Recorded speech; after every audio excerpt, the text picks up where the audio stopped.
The first indications did not come from governments, they came from satellites. Geomagnetic observatories, aerospace engineers, and physicists quietly monitoring the weakening geometry of Earth's magnetic shield. Over the South Atlantic, between South America and Africa, the field had begun to soften into an expanding, low-intensity region now known as the South Atlantic Anomaly. To most people, it was inevitable, but to orbital systems, it was already operational reality. Satellites passing through the region routinely powered down sensitive electronics to avoid disruption. The atmosphere itself appeared to be shifting into new electrical condition. Then came the deeper realization. If life evolved inside Earth's magnetic architecture, what happens when that architecture begins to change?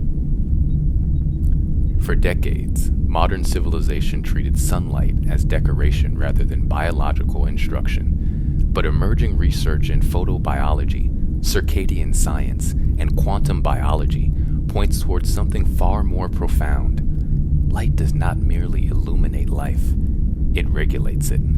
UVA and near-infrared light appear deeply tied to mitochondrial signaling, melanin function, oxygen utilization, hormonal timing, and cellular repair. Proteins themselves may operate through chiral spin dynamics, where polarized light interacts differently depending on molecular orientation. In this framework, melanin is no longer just pigment, it becomes a semiconductor, a biological interface between sunlight, magnetism, water, and electron flow.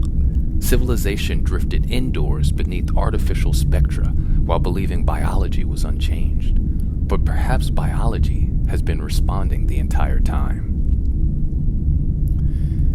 Inside every human cell exists a microscopic electrical architecture dependent upon structured water, coherent electron tunneling, and precise mitochondrial timing. According to this emerging framework, hydrogen behaves like the lightweight fuel of life, while deuterium, its heavier isotope counterpart, slows the machinery down. Under stress from non-native EMF exposure, circadian disruption, poor light environments, and weakened geomagnetic conditions, the body may lose efficiency in separating and managing these isotopes. Electron support begins to stall. The band gap widens. Tunneling slows. NADD accumulates where NADH once flowed efficiently. The system overheats trying to compensate. What appears externally as fatigue, inflammation, anxiety, metabolic dysfunction, or cognitive decline may actually represent a deeper dielectric instability inside the cellular engine itself. The South Atlantic Anomaly is not science fiction. It is a measurable geomagnetic phenomenon recognized by NASA, ESA, and aerospace agencies around the world. A broad, weak-filled region stretches across the South Atlantic between Brazil and southern Africa, exposing satellites and high-altitude systems to increased radiation and instability. But with Dr. Jack Kruse's interpretation, the implications may extend far beyond spacecraft. If geomagnetic torque influences atomic fractionation, water structure, electron spin coherence, and mitochondrial efficiency, then regions near the SAA may represent biologically different operating environments altogether. Bahia remained emotionally compelling. Warm water, sunrise surf, magnetic beauty, and flow state living. But the equation had changed. Geography was no longer just cultural, it was electrical. Then came the MV Hondius incident, a cruise ship traveling through the South Atlantic region during a suspected Andes Hantavirus outbreak. Mainstream medicine viewed the event strictly through the lens of infection and pathology, but the alternative framework proposed something more unsettling, that the ship itself may have become a localized zone of dielectric collapse inside a floating Faraday environment saturated with radar, Wi-Fi, artificial light, confined air, circadian disruption, and weakened geomagnetic support. The passengers' biological systems may have lost coherence faster than they could recover it. In this interpretation, the virus did not operate alone. It acted more like a topological filter, exploiting an already de-established environment where mitochondrial signaling, vascular integrity, and immune coordination have begun to fail simultaneously. Modern civilization increasingly surrounds itself with artificial electromagnetic environments that the human organism never evolved to process continuously. Phones, Wi-Fi, LED lighting, dense cities, blue light at night, sleep disruption, and perpetual screen exposure create an environment of constant informational noise.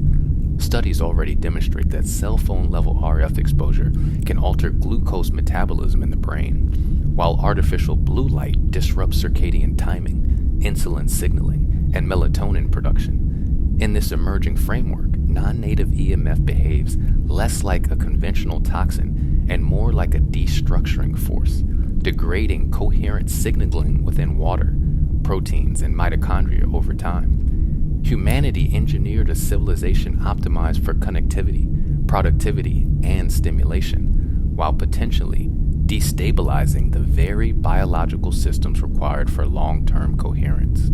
And yet, amid all the complexity, the counter-signal remains surprisingly ancient. Sunlight, ocean, water, circadian timing, grounding, darkness at night, natural movement. During the months spent surfing daily in Bahia, something shifted physiologically and psychologically that felt impossible to ignore.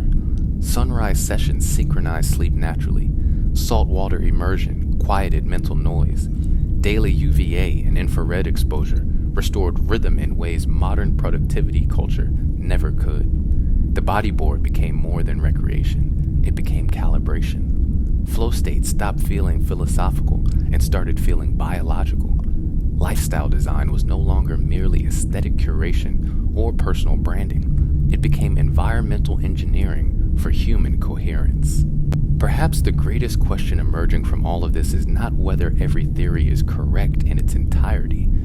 The greater question is whether modern civilization has fundamentally underestimated the importance of environment itself.